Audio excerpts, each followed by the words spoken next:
E vamos começar a aula, né? Vamos começar de verdade dessa vez.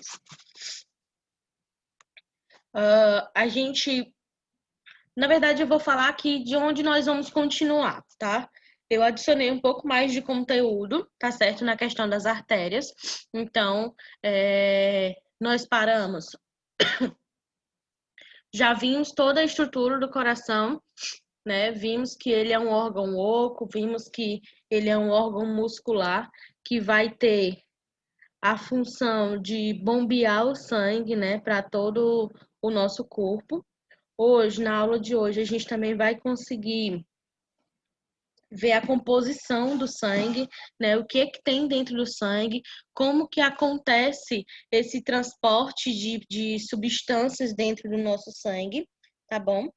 E a gente vai estudar também todo o sistema linfático. Acredito que a gente finalize hoje também, tá bom? E vamos começar, né? A gente chegou a ver, ainda na aula passada, a diferença, né, dos vasos que pertencem ao sistema circulatório. Nós vimos as artérias, vimos as veias, vimos os capilares, a gente só não chegou a ver ainda os vasos linfáticos, que a gente vai ver quando estiver estudando o sistema linfático, tá? Daí, essa parte aqui das principais artérias a gente até já chegou a ver, né? Mas, como eu falei, houve algumas dúvidas, né? Recebi alguns e-mails com dúvidas e a gente vai continuar. Eu vou voltar ao conteúdo, na verdade, a partir daqui, tá? Então, a gente vai ver de novo as principais artérias, as funções delas dentro do nosso organismo e a gente também vai ver a questão da circulação, que foi onde houve mais dúvidas, né? Então, vamos continuar. Como eu já falei na aula passada, as artérias são vasos que vão garantir o transporte do sangue do coração, né, para os tecidos do corpo ou para dentro do pulmão, tá? Então, as artérias vão carregar o sangue rico em oxigênio para o nosso corpo e também vão carregar o sangue rico em gás carbônico para dentro dos pulmões, que é o caso da artéria pulmonar, tá? Todas as artérias possuem paredes bem espessas, né? São paredes bem resistentes. E as que ficam próximas do coração, elas são bem mais calibrosas, né? A gente tem uma artéria principal, que é a artéria aorta, tá? Que ela vai ser a artéria mais próxima do coração e ela precisa ser mais calibrosa do que qualquer outra artéria. Essa artéria ela vai possuir um diâmetro de cerca de 8,5 centímetros. Então, dá para perceber que é uma artéria bem calibrosa, né? E quando a gente chega no capilar, que são as artérias menores que a gente tem no nosso organismo, esse diâmetro vai diminuir para 0,5 milímetros. Então, tem uma diferença gritante aí no diâmetro de uma artéria que está próxima do coração para uma artéria que está mais distante, né? A própria artéria aorta, que vai ser a principal, vai ser o início do sistema circulatório, ela vai ter esse diâmetro maior, vai ser mais espessa e ela vai se ramificar, tá? Ela vai se ramificar dando origem a todas as outras artérias do nosso corpo, com exceção da artéria pulmonar, tá? A artéria femoral, a artéria renal, todas as outras artérias do nosso corpo vão ser oriundas aqui da artéria aorta, com exceção da artéria pulmonar, que ela não se ramifica da aorta, ela se ramifica direto do coração para o pulmão, é uma ligação direta, tá? Então, quanto ao diâmetro, a gente vai poder classificar as artérias de 3 formas. A gente tem as artérias grandes e elásticas, né, que é o caso da aorta e de todas as artérias que ficam próximas do coração. Então, a gente vai ter que a artéria carótida, que ainda está próxima do coração, a subclávia também ainda está próxima do coração. Então, todas essas artérias mais próximas aqui do músculo cardíaco vão ser artérias grandes e elásticas, tá? Elas têm na sua composição Na parede dessas artérias vai ter uma grande quantidade de células musculares e bastante colágeno, né? Que vão fazer com que essas artérias sejam mais elásticas, mais resistentes, tá? Ainda quanto ao diâmetro, a gente pode classificar as artérias em artérias de diâmetro médio, tá bom? Que ainda possuem fibras musculares, perdão, gente, ainda possuem fibras elásticas, mas elas possuem em menos quantidade, tá? Ainda estão próximas aqui do coração, ainda não são assim aquelas artérias bem distantes do coração, ainda estão próximas, mas possuem menos fibras elásticas, possuem menos fibras musculares, tá certo? Por último, a gente tem a classificação de arteríolas, né? Aqui já são capilares, né? A parede dos capilares ela vai ser constituída diferente da parede dos outros vasos. A gente viu na aula passada que as artérias e as veias do nosso corpo elas vão ser formadas por 3 tipos de tecido, né? A túnica íntima, a túnica média e a túnica adventícia, tá certo? Já os capilares vão ser constituídos apenas da túnica íntima. E a gente também viu na aula passada que a túnica íntima ela é formada apenas por células epiteliais, né? Essa constituição do capilar vai facilitar a troca de substância, né? Por causa dessa parede finíssima do capilar que acontece a troca de substância, a troca de gases lá nos tecidos do nosso corpo, tá bom?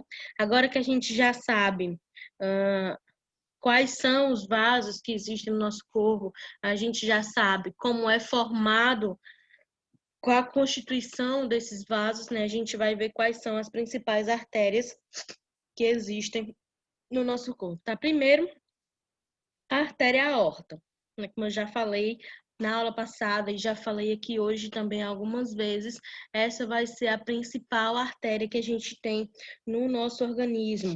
Ela vai estar ligada ao ventrículo esquerdo, tá certo? A gente tem o ventrículo esquerdo aqui e ela vai estar ligada à artéria aorta, que vai ser a nossa principal artéria, tá? Essa vai ser a maior artéria que vai ser encontrada no nosso corpo. Como eu já falei, ela vai ter cerca de 2,8 centímetros de diâmetro, né? A maior que a gente tem no nosso corpo.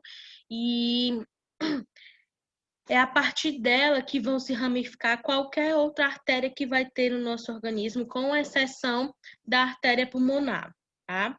A gente vai poder dividir a aorta em 3 porções principais, em 3 partes principais. A gente tem a aorta ascendente, que é essa porção aqui subindo, tá? Essa mesma porção aqui que está ligada ao ventrículo, tá certo? A gente tem o arco aórtico, que é essa porção, e tem também a aorta descendente, que é essa porção aqui que está descendo. A ascendente está subindo, descendente está descendo, tá? A aorta ascendente, ela vai iniciar o seu trajeto aqui, né, superior ao coração, né? Ela está ligada ao ventrículo e passa por cima do coração, tá? Ela vai medir só cerca de 5 centímetros, então é uma parte bem pequena da artéria. E ela vai se ramificar, dando origem às artérias coronárias. Eu não sei se vocês lembram, mas na aula passada eu falei com vocês sobre as artérias coronárias, que elas são as artérias que vão irrigar a parede cardíaca, né? Eu disse que o coração ele vai bombear o sangue para todo o corpo e também vai bombear o sangue para nutrir ele mesmo. E ele vai nutrir ele mesmo através das artérias coronárias, tá? E as artérias coronárias vão ser ramificações aqui da porção ascendente da nossa aorta, tá bom? Tem aqui o arco aórtico, né? E do arco aórtico vão se ramificar ele, na verdade, vai ser chamado de arco, justamente porque parece um arco aqui na parte de cima, né? Se a gente observar a aorta, ela parece aqui um pontinho de interrogação e a parte de cima é onde vai ser o arco, tá? Dessa parte vai se ramificar o tronco braquicefálico, vai se ramificar a carótida esquerda e a subclávia esquerda, tá? Somente esses aqui. Aqui do tronco braquicefálico é que vai se ramificar a subclávia direita e a carótida direita. Olha, preste atenção que neste desenho vai dar para a gente visualizar bem direitinho. A gente tem aqui a aorta toda bonitinha, como a gente está vendo aqui. E aqui a gente vai ter o tronco braquicefálico, tá certo? Que vai dar origem à subclávia direita e à carótida direita. Enquanto aqui, nessa porção média do arco, a gente tem mais uma ramificação, que é a carótida esquerda. E por último, a gente tem a subclávia esquerda, tá? Então, aqui são as ramificações superiores da artéria aorta, tá certo? E por fim, né, a última porção aqui da aorta vai ser a aorta descendente, que ela vai se estender pelo tórax, vai se estender pelo abdômen e ela vai se ramificar, dando origem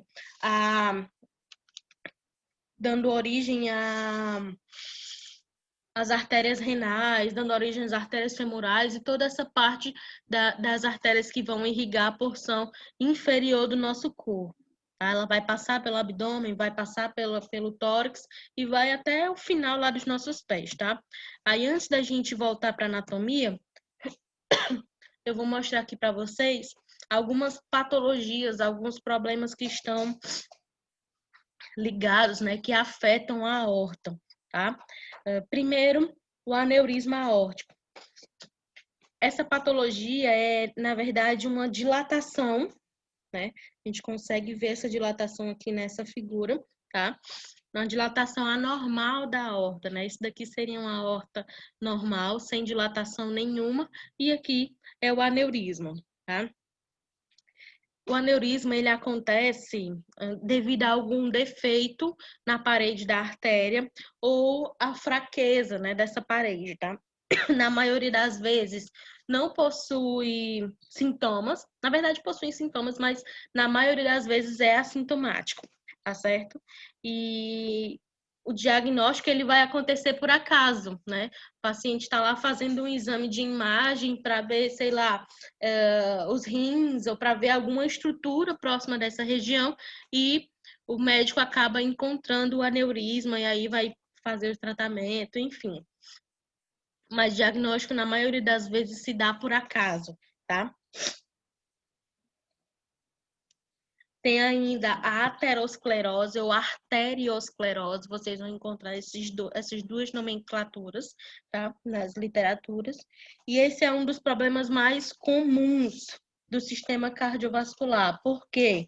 Eu conversei com vocês lá no comecinho do estudo do sistema circular, a gente conversou sobre o infarto, né? Eu disse para vocês que o infarto é causado por um bloqueio nas artérias coronárias.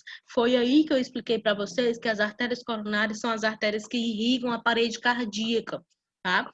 A aterosclerose, ela vai ser, como é que eu posso dizer? É o que acontece antes do infarto, tá certo?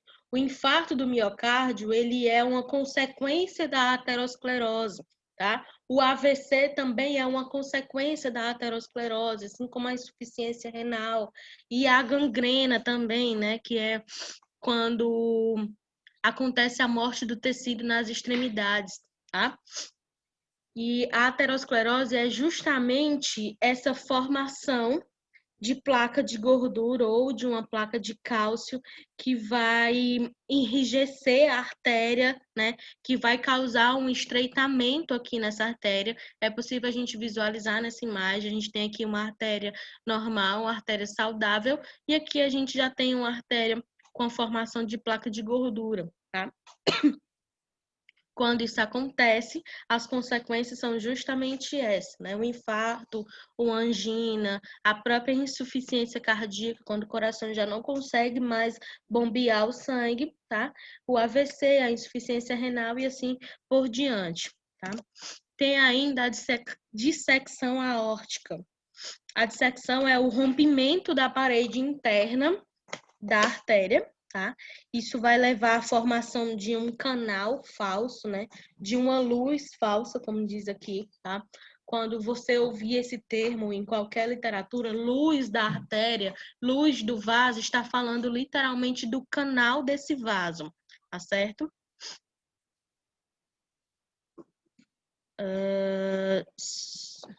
A Luana mandou uma dúvida sobre as atividades, né? A entrega, sim, seria no dia 22, mas não vai ser mais no dia 22, vai ser no dia 24, tá? A entrega das atividades. Hoje ainda eu vou enviar também pro WhatsApp da Edneide o trabalho que vocês vão ter que fazer. Tá? Como a gente ainda não sabe como é que vai ficar a questão do retorno das aulas, eu vou passar logo o trabalho. Se as aulas retornarem, se acontecer de retornarem antes da gente finalizar a disciplina, esse trabalho vai continuar, tá? Então, eu vou passar já o trabalho para vocês e a data de entrega vai ser até o dia 24 desse mês, que vai ser nosso último dia de aula, e eu vou receber somente até meio-dia. Meio-dia e 1 eu não recebo mais. Meio-dia e segundos ainda dá certo. Meio-dia e 1 não recebo mais. Tá certo? Não adianta, que eu vou viajar, vou fazer isso, vou fazer aquilo, só posso entregar depois. Eu estou passando o trabalho vários dias antes, então se organize para entregar o trabalho na data que vai ser fechada, dia 24/9 até meio-dia, tá? Mais tarde, quando a gente finalizar a aula aqui, na verdade, assim que a gente finalizar essa aula, eu já vou enviar o arquivo do trabalho para a Edneide, tá? Não enviei mais cedo porque eu esqueci mesmo, mas eu vou enviar assim que a gente finalizar a aula, tá certo? Vamos continuar aqui com o conteúdo, tá? Então, a dissecção aórtica é justamente quando acontece o rompimento aqui na parede da artéria e se cria um canal novo, né? E o sangue que estava aqui percorrendo essa artéria passa a percorrer pelos dois canais.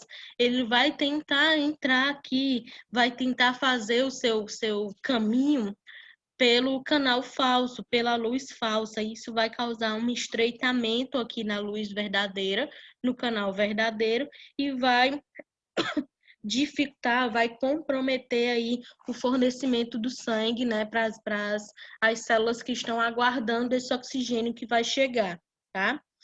Os fatores de risco para essas três doenças e para a maioria das doenças cardíacas são os mesmos, né? O tabagismo, a obesidade, o sedentarismo, a má alimentação, é basicamente os mesmos, né? Os mesmos fatores de risco para todas as doenças cardíacas, e a prevenção também é a mesma, uma vida saudável, alimentação saudável, a prática frequente de exercícios, enfim, basicamente os mesmos, tá?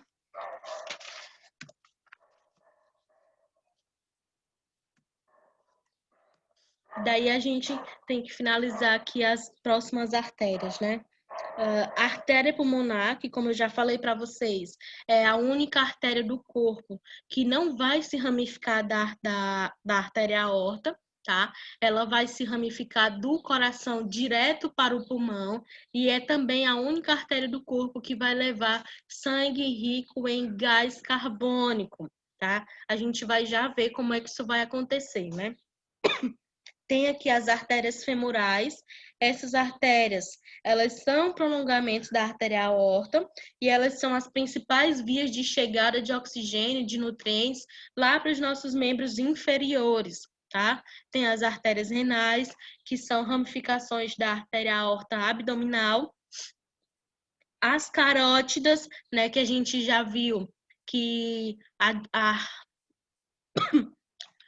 a artéria carótida direita vai ser uma ramificação aqui do tronco braquicefálico, né?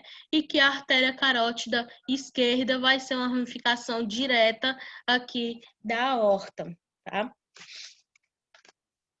Aí tem, por último, né, o polígono de Willis.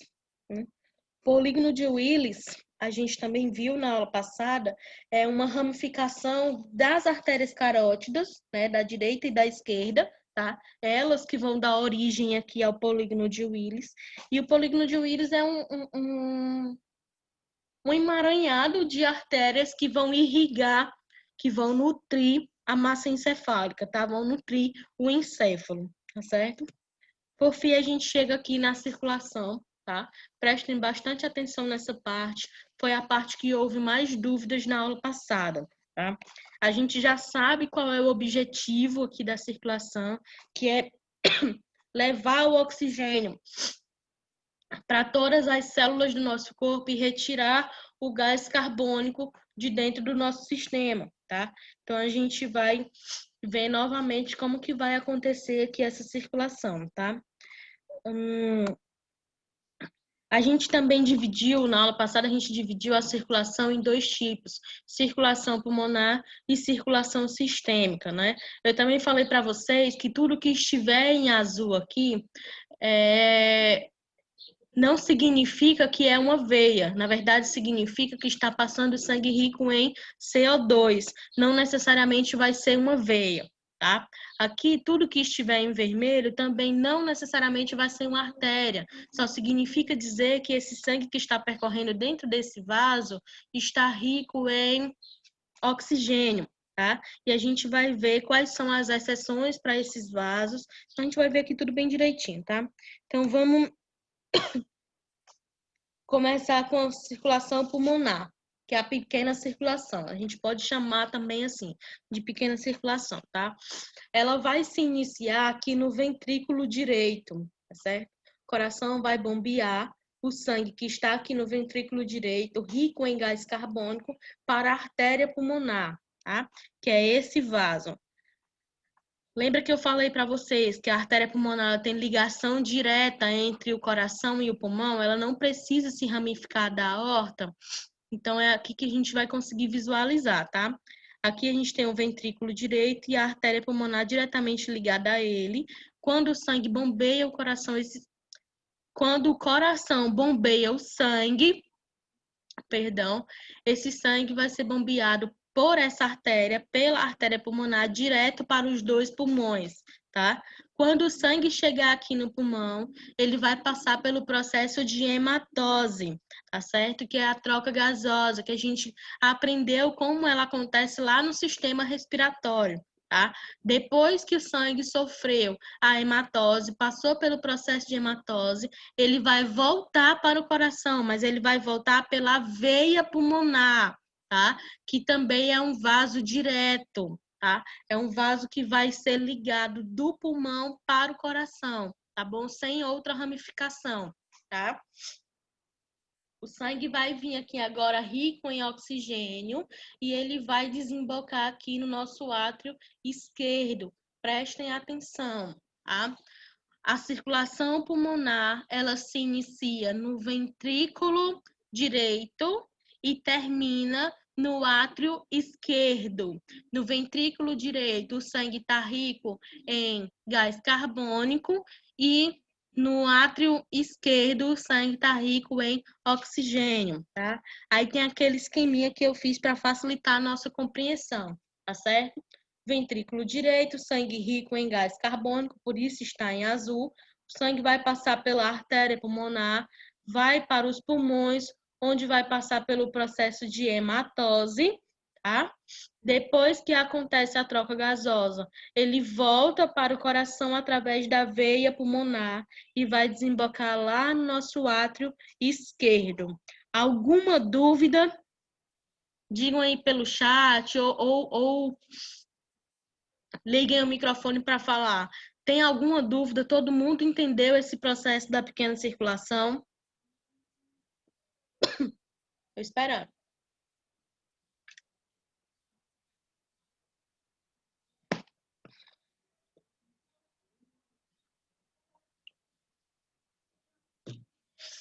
Vocês não falam aqui, aí depois ficam mandando vários e-mails lá para o meu e-mail, né? Cheio de dúvidas.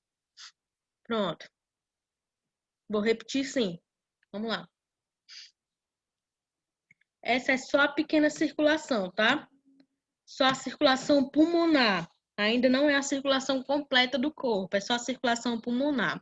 O sangue, ele vai estar aqui no ventrículo direito do coração e ele vai ser mandado para os pulmões. Vai passar aqui pela artéria pulmonar, tá? E vai até os pulmões. Lá nos pulmões vai acontecer a troca gasosa, né? Em que a gente vai estar expirando, vai estar jogando esse gás carbônico para fora do corpo, tá? E vai agora entrar no sangue o oxigênio que a gente inspirou, tá certo? Esse oxigênio vai se ligar às nossas células sanguíneas, vai se ligar às nossas hemácias, e esse sangue agora vai voltar para o coração. Ele vai voltar através da veia pulmonar, que é essa aqui em vermelhinho, ó. Ela vai voltar e vai desembocar aqui no átrio esquerdo, tá? Aí lá na atividade de vocês, se eu não me engano, tem uma pergunta referente a isso. Está perguntando onde se inicia e onde se finaliza a circulação pulmonar ou é a circulação sistêmica, não sei. Mas eu vou explicar as duas, tá? Então, a circulação pulmonar, ela se inicia no ventrículo direito do nosso coração, tá? Onde a gente tem o sangue que está cheio de gás carbônico, ele vai passar aqui pela artéria pulmonar até chegar nos pulmões. Lá no pulmão vai passar pelo processo de troca gasosa e vai voltar para o coração agora pela veia pulmonar, mas ele vai voltar cheio, né, rico em oxigênio, o oxigênio que vai ser utilizado para nutrir as nossas células, tá? Lá para o átrio esquerdo. Há alguma dúvida?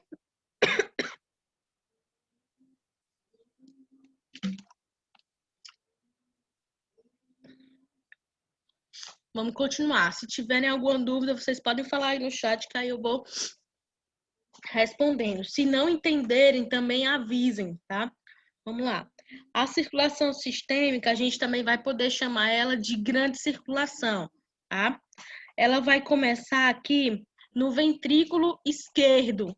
Lembra que eu acabei de dizer que o processo de hematose aconteceu aqui e o sangue foi jogado aqui no átrio esquerdo, né? Agora o sangue que estava no átrio esquerdo vai passar para o ventrículo esquerdo e o coração vai bombear, certo? Vai sofrer uma contração muscular, que vai jogar o sangue que está aqui no ventrículo esquerdo em direção à aorta, tá? A aorta, como eu já falei, ela vai se ramificar, né? E vai passar por todos os tecidos do nosso corpo, vai passar por todas as células do nosso corpo, lá pelas células que estão na composição do estômago, do útero, do cérebro, em todas as partes do nosso corpo a gente vai ter artéria, tá? E essas artérias estão levando o oxigênio, estão levando nutrientes para as nossas células, tá certo? Chegando lá, elas vão encontrar os tecidos, né? Que eu conversei com vocês na primeira aula da constituição do organismo. Eu disse para vocês que os tecidos, eles são formados por um aglomerado de células, né? Essas células, ao redor delas, vai ficar um líquido que a gente vai chamar de líquido intersticial, certo? É o líquido que fica do lado de fora das células. Quando os capilares chegam lá nos tecidos, eles vão entrar em contato com esse líquido. E eu também falei para vocês que a parede dos capilares são muito fininhas. Então, quando chega no líquido intersticial, as paredes das artérias tendem a liberar os nutrientes que elas estão levando e as células vão sugar o líquido intersticial junto com o oxigênio, junto com os nutrientes que as artérias acabaram de levar, tá? Daí as células vão fazer o seu processo metabólico, vão produzir energia, vão fazer a sua respiração celular e vão jogar para fora, de novo no líquido intersticial, o gás carbônico e qualquer outro resíduo metabólico que elas produzirem. Daí, esses resíduos metabólicos vão entrar nas nossas veias, né? Vão entrar aqui, vai deixar de ser líquido intersticial e vai passar a ser o plasma do nosso sangue, tá? E esse sangue vai voltar para o coração. Quando ele voltar, ele vai desembocar aqui no átrio direito, tá certo? Deu para entender isso? Ficou confuso? Informação demais? Aí vamos lá. É assim que a gente finaliza o processo de circulação, tá? A gente separa em circulação sistêmica e circulação pulmonar, mas no fim as duas se completam, tá certo? Ficou confuso, né? Mas eu vou explicar aqui de novo e ver se tu entende, tá? A circulação pulmonar, a gente viu que ela começa aqui no ventrículo direito e que ela finaliza aqui no átrio esquerdo, né? A gente chegou até essa parte, tá certo? O que tiver aqui de restante vai ser circulação sistêmica, tá? Então, vamos lá. Ventrículo direito vai impulsionar o sangue rico em CO2 pela artéria pulmonar, vai passar aqui pelo pulmão esse sangue, vai passar pelo processo de hematose, e agora esse sangue vai voltar para o coração através da veia pulmonar, tá? E agora ele vai estar rico em gás oxigênio, tá certo? Lá para o átrio esquerdo, e aqui a gente finaliza a circulação pulmonar.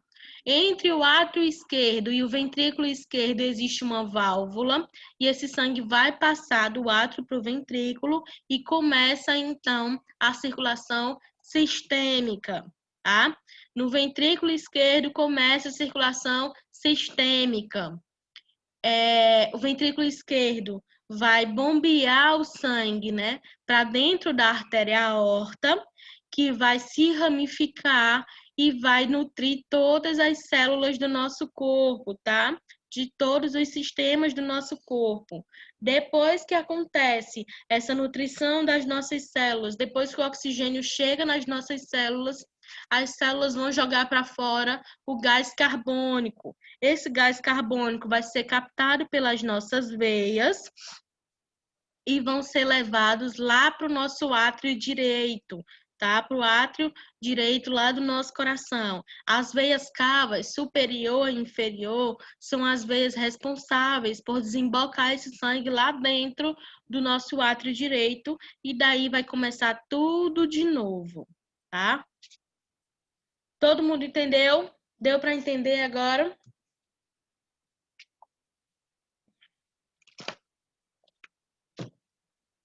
Aqui a gente finaliza o sistema, a parte cardiovascular, né, do sistema circulatório, e a gente vai começar o sistema linfático, tá?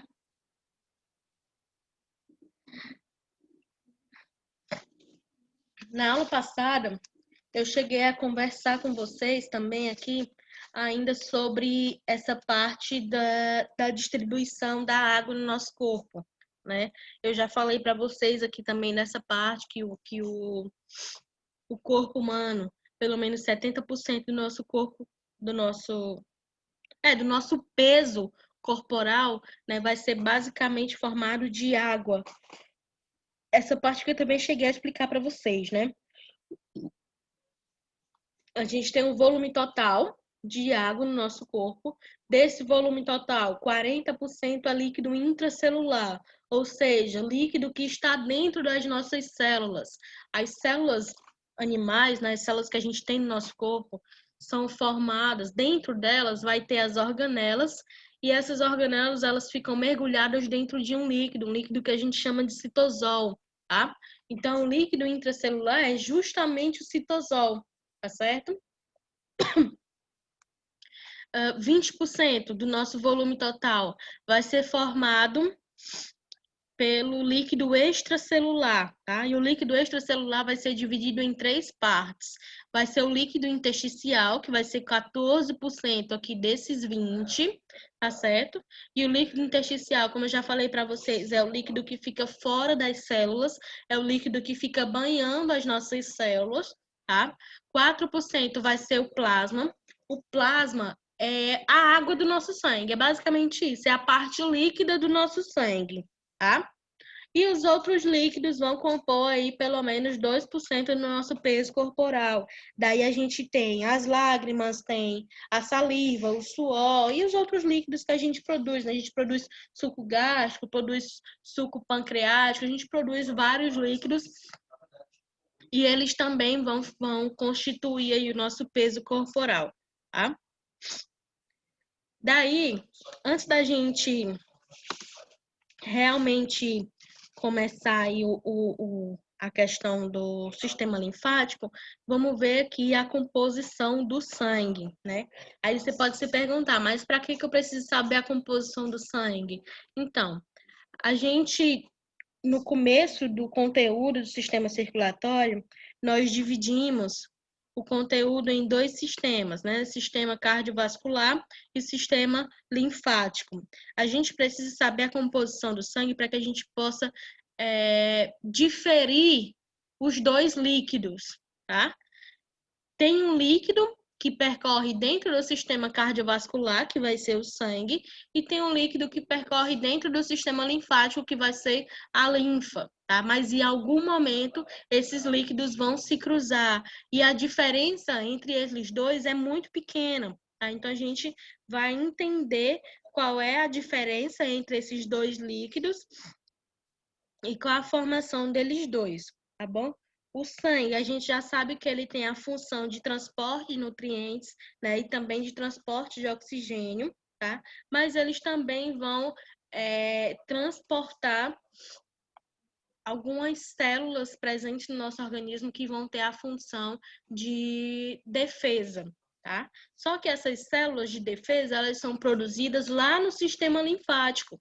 Então, em algum momento da nossa circulação, esses dois sistemas vão ter que se ligar, porque as células do sistema linfático vão ter que passar para o sangue, vão ter que entrar no sangue em algum momento. E é isso que a gente vai entender, como é que isso acontece, tá? Antes disso, vamos ver aqui a composição do sangue. O sangue, ele vai ser composto por uma parte líquida, né? Como eu já falei para vocês no slide anterior, o plasma. Daí o plasma, ele vai ser constituído por água, por algumas proteínas e também por outras substâncias, né? No caso das proteínas, essas proteínas presentes no sangue vão ter essa função de levar o oxigênio, de levar os nutrientes. Essas outras substâncias que eu coloquei aqui são justamente esses nutrientes que eu fico falando o tempo todo, tá? São substâncias inorgânicas, são sais inorgânicos, que vai ser o sódio, o potássio, o magnésio, o cloreto, o cálcio, tá? São substâncias que ficam dissolvidas dentro do plasma e que vão constituir também o sangue, tá bom? E essas proteínas que estão no plasma vão ter justamente a função de transporte, tanto dessas substâncias quanto do próprio oxigênio, tá certo? A gente vai entender qual é a proteína que está responsável por levar o oxigênio, que no caso vai ser a principal proteína aqui da composição do sangue, tá? Aí, além do plasma, o sangue tem também os elementos celulares, tá certo? Que vão ser os glóbulos brancos, os glóbulos vermelhos, as plaquetas, tá? E a gente tem que diferir essas estruturas, tá bom? Na verdade, a coloração do sangue, né, é vermelho, o sangue é vermelho justamente por causa dessas células, são as células específicas do sangue, ou seja, se são específicas do sangue, a diferença entre o sangue e a linfa vai ser justamente a presença dessas células, que são as hemácias, ou eritrócitos, tá? São a mesma coisa, eritrócitos e hemácias, tá certo? Essas células, elas são produzidas lá na medula óssea, tá? A medula óssea dentro dos nossos ossos, ou seja, dentro dos ossos da coluna vertebral e dos ossos da pelve, tá? Dentro delas a gente vai ter a medula vermelha, e a medula vermelha vai ser responsável por produzir as células sanguíneas e também por produzir aqui as células linfáticas e todas as células de defesa do nosso organismo, tá? Aqui na hemácia vai existir uma proteína que a gente vai chamar de hemoglobina. A hemoglobina vai ter a função de levar o oxigênio para dentro das nossas células, tá certo? Ok, Stephanie, coloca o teu nome, tá? Coloca o teu nome. Pronto, show. Então, as hemácias, elas são células específicas do sangue, tá? Elas não vão estar presentes em qualquer outro líquido do nosso corpo, somente no sangue, e elas é que vão ser responsáveis por levar o oxigênio para as outras células do nosso corpo, tá bom? Ainda existem os leucócitos, e todas essas células que vocês estão olhando aqui agora são um tipo de leucócito, tá? Os leucócitos, eles são as células de defesa, são os glóbulos brancos que a gente conhece desde quando era criança. A gente ouve falar nesses glóbulos brancos, mas a gente não sabe quem são eles. Na verdade, eles são os leucócitos, tá? Também são produzidos na medula óssea, tá bom? E muitos dos leucócitos, né, eles utilizam o sangue apenas como meio de locomoção, tá? E isso vai diferir quando a gente está falando dos linfócitos, que são células produzidas nos tecidos linfáticos e que elas vão percorrer dentro do sistema linfático, tá? Elas estão na corrente sanguínea? Estão sim, mas somente quando é necessário, tá certo? Elas percorrem mesmo dentro da linfa. Todos esses outros leucócitos aqui, né, o neutrófilo, basófilo, enfim, eles percorrem dentro do sangue e dentro da linfa, mas os linfócitos ficam apenas dentro da linfa e só vão para o sangue quando é necessário. As hemácias estão apenas dentro do sangue, não estão dentro da linfa. É meio confuso, mas eu acho que deu para entender, tá?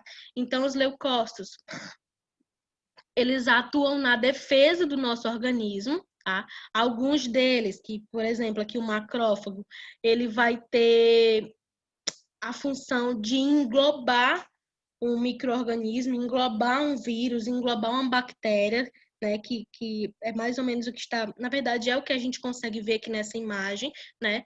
A gente tem aqui um macrófago e ele vai englobando um vírus até digerir esse vírus e destruir esse vírus, tá? Esse processo de se alimentar do micro-organismo a gente chama de fagocitose.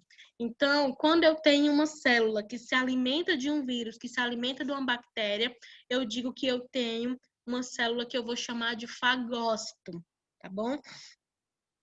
Então, só para a gente entender aqui, os neutrófilos, os eosinófilos, os basófilos, enfim, todos os tipos de leucócitos, eles são produzidos juntos com todas as células sanguíneas, né, com as hemácias, tá? E vão circular aqui no sangue, tá certo? Com exceção dos linfócitos, que são produzidos pelos tecidos linfáticos lá no sistema linfático e vai circular na linfa, tá? Só vão estar presentes aqui no sangue quando o corpo está sofrendo algum ataque por micro-organismo, aí vai precisar que esses linfócitos sejam liberados, sejam jogados na corrente sanguínea, tá bom? Por fim, ainda se tem as plaquetas. As plaquetas, diferente do que muita gente pensa, não são células, tá? São apenas fragmentos do citoplasma de uma célula sanguínea, tá certo? São produzidos aqui na medula óssea também, e eles vão atuar na coagulação sanguínea. Quando a gente sofre um corte, sofre alguma lesão, né? As plaquetas começam a se aglomerar naquela região para realizar ali a coagulação, para parar de sangrar naquele lugar, e vai formar aquela casca de ferida, né, que a gente conhece, tá? Ali é um aglomerado de plaquetas que estão tentando fazer ali a recuperação da parede do vaso sanguíneo, tá bom?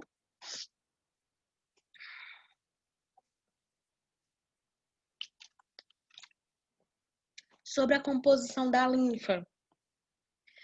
A linfa é um líquido transparente, né? Como eu falei para vocês, o que confere essa cor avermelhada para o sangue são a presença de hemácias, né? E essas hemácias, elas não estão presentes aqui na linfa. Então, a linfa tem essa cor transparente, tem um pH alcalino, ou seja, não é ácido, e ela vai circular dentro dos vasos linfáticos, tá? Eu também já disse para vocês que a composição da linfa, ela é muito semelhante à composição do sangue. Vai diferir apenas por causa da presença das hemácias, tá? E a função dos vasos linfáticos, né? A função do sistema linfático, na verdade, vai ser de produzir e de colocar no sistema, colocar no sangue, né, as células de defesa, tá? Então, o sistema linfático vai produzir e também vai secretar essas células de defesa dentro do nosso organismo para que elas possam proteger o nosso corpo, tá? Quando o sistema linfático faz todo o seu processo enfim, quando a linfa percorre todo o nosso sangue, né, quando ele, na verdade, passa por todo o nosso corpo, ela vai observando, vai encontrando qualquer célula que seja anormal, uma célula cancerosa, por exemplo, tá? Uma célula que foi, como é que eu posso dizer? Foi infectada por um vírus, foi infectada por uma bactéria, elas vão reconhecer essas células anormais, tá? E vão passar por um processo de filtragem dentro dos linfonodos. A linfa vai passar por esse processo de filtragem e quando ela finalizar o seu percurso, ela vai ser jogada dentro do sangue, tá? Vai ser jogada na corrente sanguínea, lá nas veias cavas superior e inferior. E é dessa maneira que os linfócitos que estão presentes aqui na linfa conseguem chegar aqui no sangue, né? Porque em algum momento, na verdade, na parte final do ciclo do sistema linfático, a linfa que está aqui dentro é jogada dentro da corrente sanguínea, tá? Então, só para a gente entender aqui, esse vai ser o nosso principal sistema de defesa, tá certo? O sistema linfático é o principal sistema de defesa e ele vai ser formado pelos nódulos linfáticos, que são essas estruturas aqui que parecem carocinhos, né? Tem formato de feijão, por uma rede de vasos, igual ao sistema circulatório cardiovascular, e pela própria linfa. Na verdade, além de todos esses órgãos, a gente ainda tem alguns órgãos que são considerados como sistema linfático, mas não estão totalmente ligados aqui a essa rede, tá? Mas a gente vai conhecer quais são esses órgãos, tá certo? Além das funções de defesa, também vai desempenhar funções como remover os fluidos em excesso dos nossos tecidos corporais, também vai remover gorduras do sistema circulatório, tá? Sobre remover esse fluido em excesso, né? A gente conversava, quando a gente estava estudando as veias, eu dei um exemplo para vocês de quando a gente passa muito tempo sentada, né? Quando a gente passa muito tempo sentado, os pés tendem a ficar mais inchados, essa região do tornozelo tendem a ficar inchados por causa do comprometimento da circulação venosa, né? Isso também acontece com o sistema linfático, tá? Os vasos linfáticos também ficam comprometidos e essa circulação também vai ficar comprometida. Tá? Então, quando a gente se levanta e começa a se movimentar, é que os pés vão desinchar, porque o vaso linfático ele é muito semelhante a uma veia. A gente vai já ver ele e vou até passar logo aqui que a gente já pode ver, tá? A gente já vê que ele tem essa presença de válvulas, né? Não tem um coração, um músculo muito forte que vai bombear a linfa dentro dos vasos linfáticos. Eles vão depender estritamente do movimento de músculos próximos a ele, tá? Então, os músculos das nossas extremidades é que vão fazer com que a linfa percorra aqui no seu caminho normal. E dentro dela também vai ter essas válvulas, ó, igual como tem lá nas veias, tá? Que vão impedir aqui o refluxo, né? Vão impedir que essa linfa percorra aqui para o lado contrário, tá? Então, vai funcionar igual as veias, tá certo? É isso que a gente precisa entender, tá? Vai depender aí de contrações musculares, de movimentos musculares, né? De outras estruturas do corpo, inclusive das artérias, tá? Próximo das artérias sempre vai ter um vaso linfático. E as artérias, eu já falei para vocês que elas possuem uma membrana muscular. Se possui músculo, elas vão se contrair. Conforme elas vão se contraindo, elas também vão estimular aqui o fluxo da linfa dentro do canal linfático, tá certo? Sobre os órgãos linfáticos, a gente vai ter as amígdalas, vai ter também as adenoides, tá? O timo, a medula óssea. Na verdade, a medula óssea, ela é como é que eu posso dizer? É e não é. Por quê? Existem algumas literaturas que não aceitam que a medula óssea faz parte do sistema linfático, né? Que a medula óssea faz parte apenas do sistema esquelético, e na verdade não é, né? A gente vai ver, na verdade, que a medula óssea, ela produz tanto as células sanguíneas, né, como ela produz também as células linfáticas. E, ao meu ver, se ela tem essa função de produzir as células linfáticas, de produzir as células de defesa, ela faz sim parte do sistema linfático, tá? Mas isso vai diferenciar de literatura para literatura, tá bom? Tem também o baço, né? E por fim vai ter os nódulos linfáticos que a gente vai estudar agora cada um deles, tá certo? O baço, esse é um órgão que vai ficar aqui próximo ao fundo do estômago, né? Fica entre o estômago e o diafragma, tá? Ele é um órgão linfóide, mas ele não participa da circulação linfática, tá? Lembra que eu falei que existem alguns órgãos que não estão diretamente ligados ao sistema linfático, mas eles fazem parte do sistema linfático. O baço é um deles, tá certo?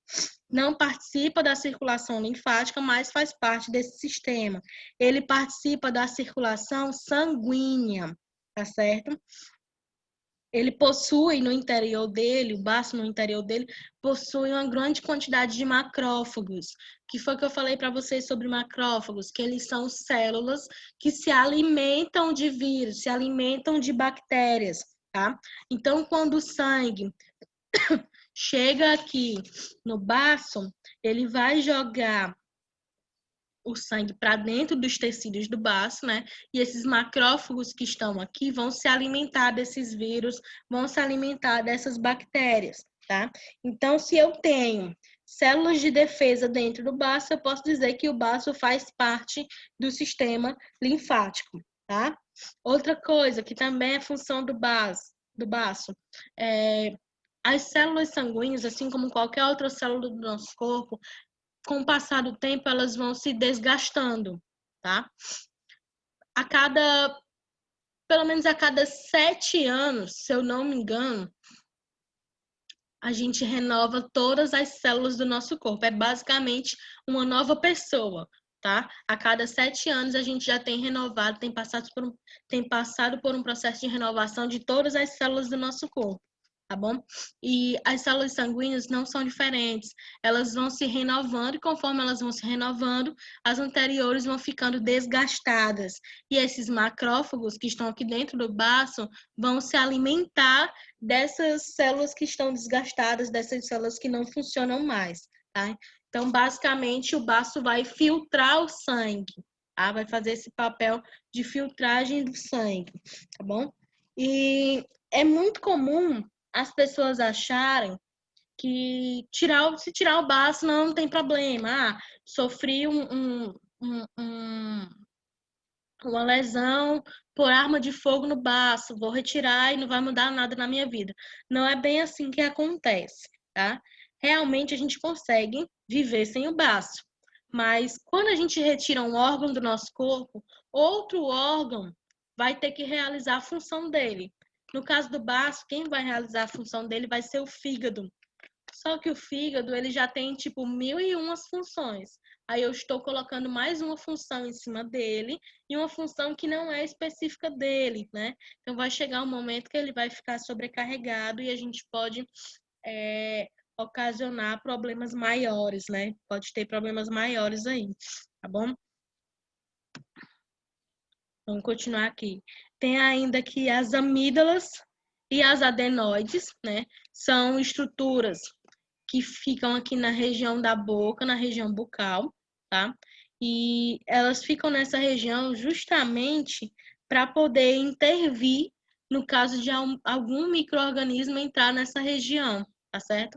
Elas produzem células linfáticas, produzem linfócitos, tá? E secretam linfócitos aqui na região da nossa boca, na região da garganta,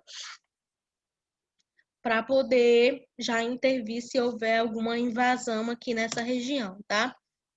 O timo, a gente conversou um pouco sobre timo lá no sistema endócrino, né?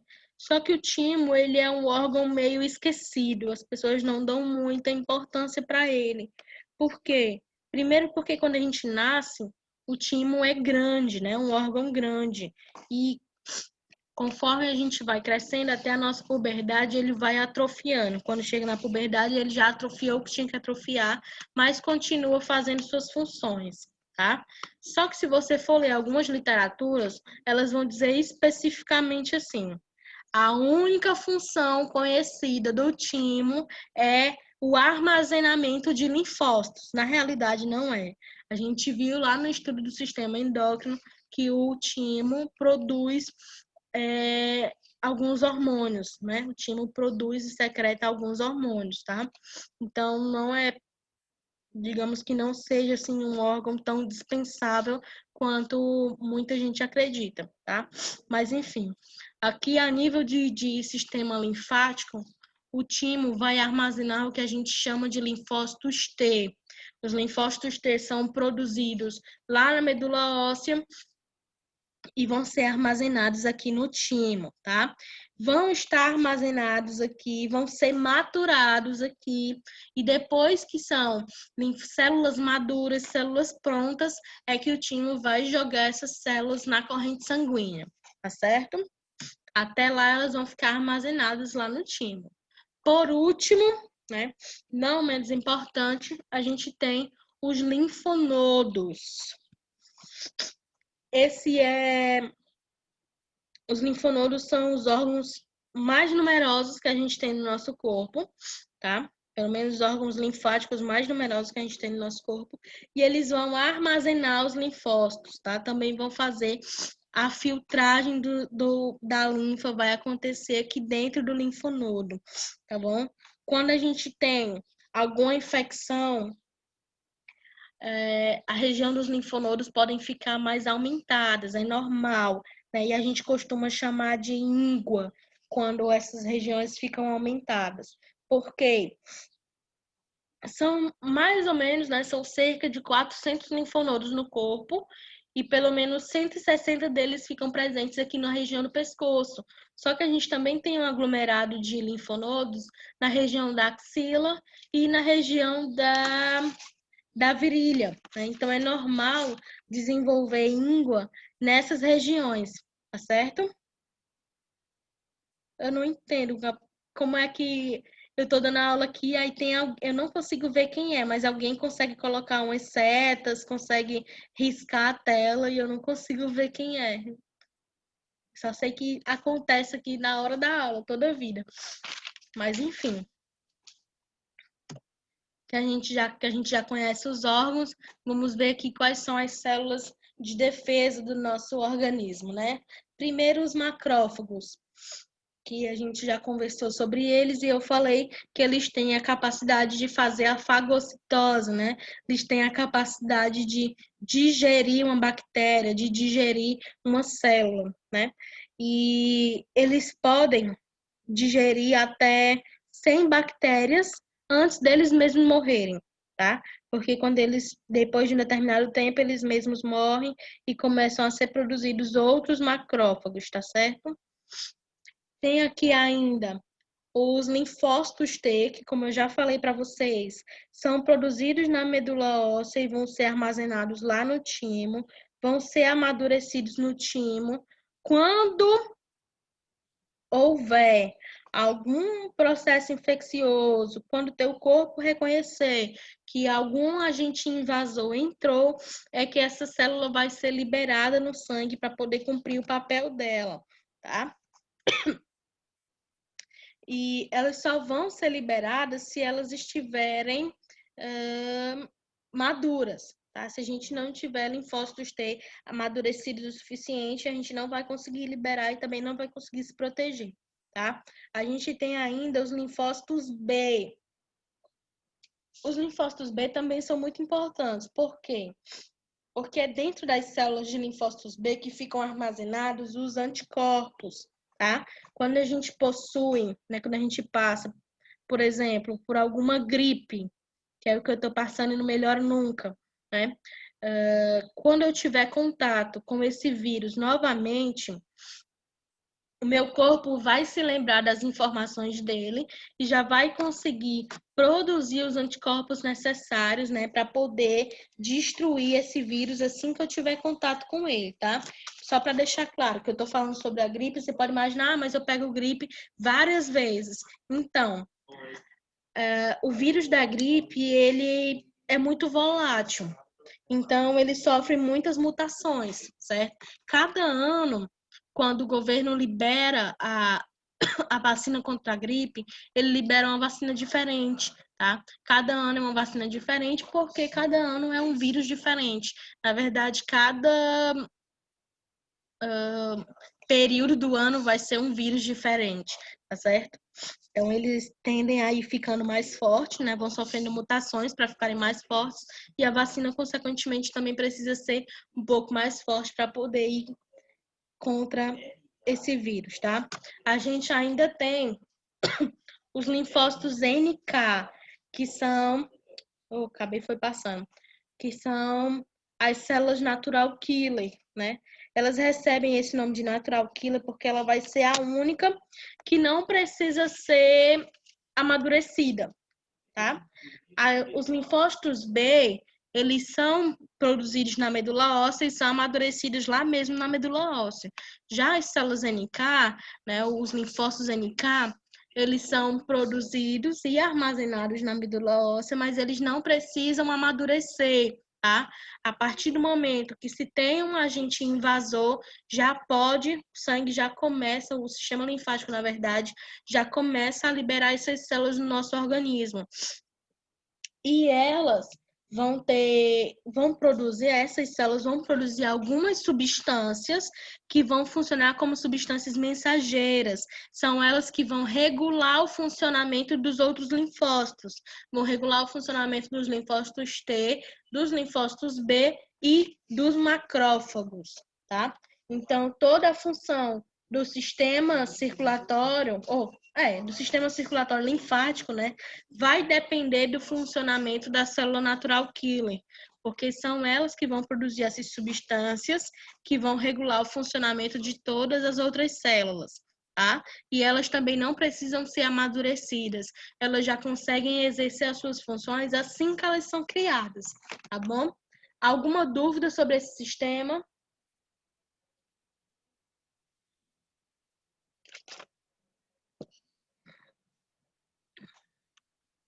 Se não tem, aqui a gente finaliza o sistema linfático e a gente já inicia o sistema excretor, tá?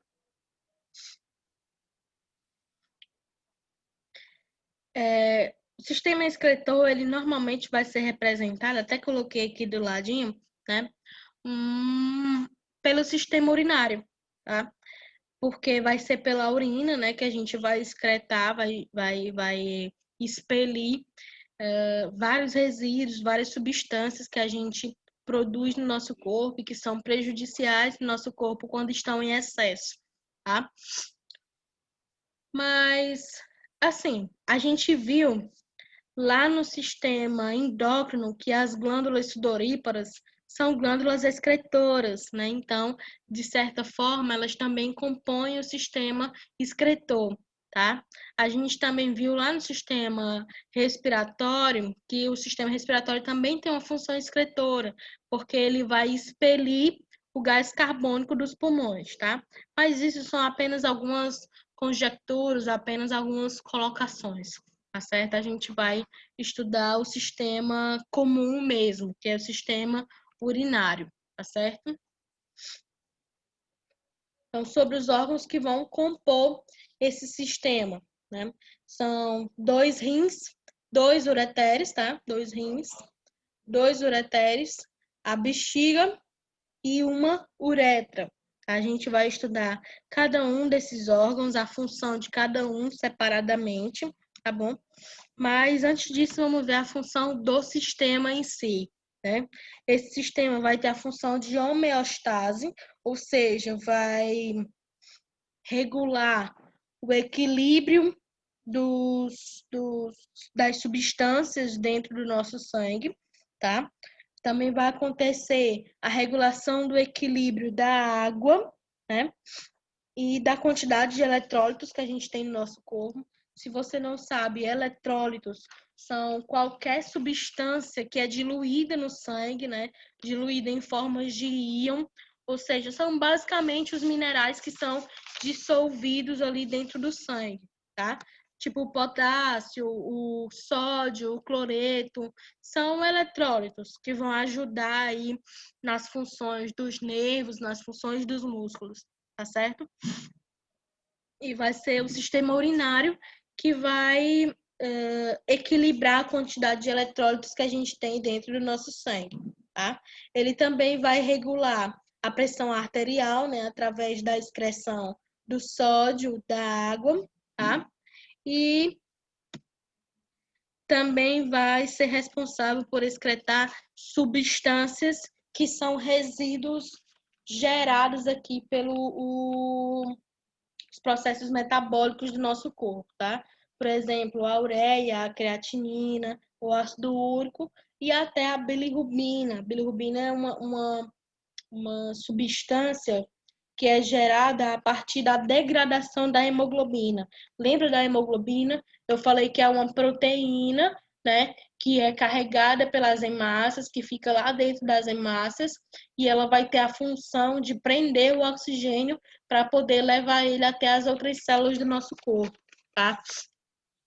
Então, o sistema excretor vai ser responsável por equilibrar os nossos níveis de água, também os níveis de eletrólitos, também vai regular a pressão sanguínea, pressão arterial, tá? E vai excretar todos os resultados metabólicos, né, dos processos metabólicos que acontecem dentro do nosso organismo, tá bom? A gente começa aí pelo estudo do rim, né? O rim vai ser o principal órgão do sistema excretor, porque vai ser nele que vai ser formado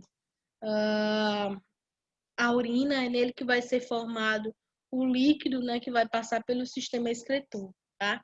Eles ficam posicionados na cavidade abdominal, tá certo? Ficam paralelos, né, um assim de frente para o outro, tá?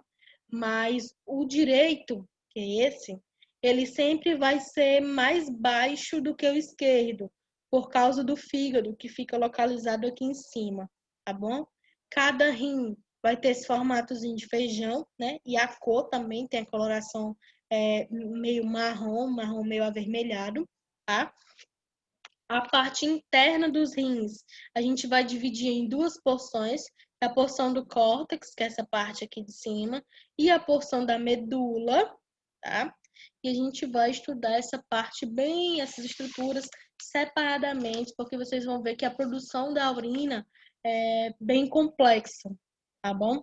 Aí vamos aqui continuar. Existe ainda a cápsula renal, certo? A cápsula renal é um tecido que recobre a superfície dos rins. Essa cápsula ela vai ser formada de tecido adiposo, ou seja, formado de gordura, tá? E é por isso que quando a gente observa o rim do lado de fora do corpo, né? Quando a gente vai estudar por meio de dissecação, a gente abre o corpo e observa os rins, eles vão ter esse aspecto meio brilhoso, né? E é meio brilhoso porque ele é revestido por uma camada de gordura, tá? O hilo renal. Eu não sei se vocês lembram, mas a gente conversou sobre o hilo pulmonar, né? Que era a região do pulmão onde vão entrar os brônquios, onde vão entrar ali as artérias e os vasos que vão irrigar essa região. Aqui no rim não vai ser diferente, tá? O hilo renal é a região onde vai entrar aqui a artéria renal, a veia renal e por onde vai passar aqui a pelve renal, tá? Essa região aqui a gente vai chamar de pelve renal, que é o início do ureter, tá certo? Daí a gente chega na região do córtex renal. Essa vai ser, vamos só entender aqui. O córtex renal é essa região aqui mais externa, tá? Não é essa região toda. É só essa região mais externa, só essa parte aqui. Essa parte amarela é a medula renal, tá certo? Aqui o córtex vai ser composto basicamente de glomérulos, tá? A gente vai compreender na aula que vem o que são esses glomérulos, qual que é a função deles, tá? Mas eles na verdade, vai ser constituído assim por esses ductos, e esses ductos eles vão entrar aqui dentro da medula renal, né, onde vai acontecer aqui a filtragem da urina, filtragem para formação da urina, na verdade, tá? E dentro aqui do córtex, né, também vai existir os néfrons. Os néfrons são justamente esses túbulos, tá? Mas assim, eu vou deixar para explicar isso de uma forma, como é que eu posso dizer, melhor na aula que vem, tá? Para a gente não parar no meio do conteúdo e ficar, tipo, sem entender, ficar 2 aulas cortadas e a gente não vai conseguir compreender o conteúdo, tá? Então, na aula que vem, a gente finaliza o estudo do córtex renal, a gente vai ver a medula, os néfrons, tudo bem direitinho e como vai se dar aqui todo esse processo de formação da urina, tá bom? Então, até a próxima aula.